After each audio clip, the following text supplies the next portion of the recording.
నమస్తే, welcome to our channel. ఆంధ్రప్రదేశ్లో YCP హయాంలో జరిగిన లిక్కర్ స్కామ్ కేసులో మరోసారి ఈడీ ఎంట్రీ ఇచ్చింది.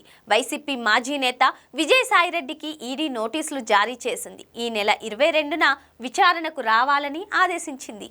జగన్ హయాంలో తీసుకువచ్చిన మద్యం విధానం ద్వారా పెద్ద ఎత్తున ముడుపులు సేకరించారనే ఆరోపణలపై ఇప్పటికే రాష్ట్ర ప్రభుత్వం వేసిన సిట్ విచారణ చేస్తోంది. ఈ కేసులో విజయసాయిరెడ్డిని నిందితుడిగా చేర్చడంతో పాటు గతంలో ఆయనను ప్రశ్నించింది.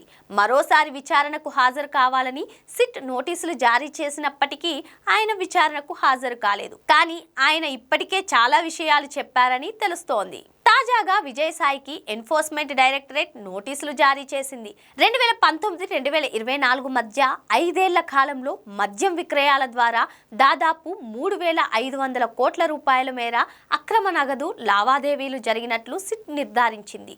బ్రాండెడ్ మద్యాన్ని బ్యాన్ చేసిన జగన్ సర్కార్ లోకల్ తయారీ మద్యం మాత్రమే అమ్మేలా చేసి ప్రతి కేసుపై 150 నుంచి 200 వరకు కూడా లంచాలు తీసుకున్నట్లు ఆరోపణలు ఉన్నాయి. అప్పట్లో హైదరాబాద్లోని విజయసాయిరెడ్డి నివాసంలోనే ఈ మద్యం పాలసీకి సంబంధించిన సమావేశాలు జరిగాయని, ఈ అక్రమ సొమ్మును హవాలా మార్గాల్లో మళ్లించారని సమాచారం.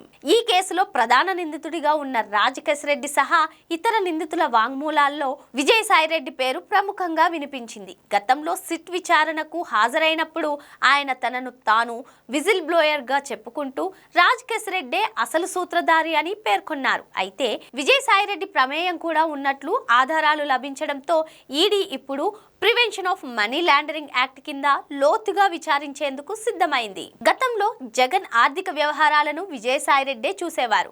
అక్రమ ఆస్తుల వ్యవహారాలు, సూట్ కేస్ కంపెనీలు, మనీ లాండరింగ్ వంటి అంశాల్లో విజయసాయిరెడ్డికి పట్టుంది. అయితే ఇప్పుడు ఆయన వైసీపీకి, జగన్కు దూరంగా ఉంటున్నారు.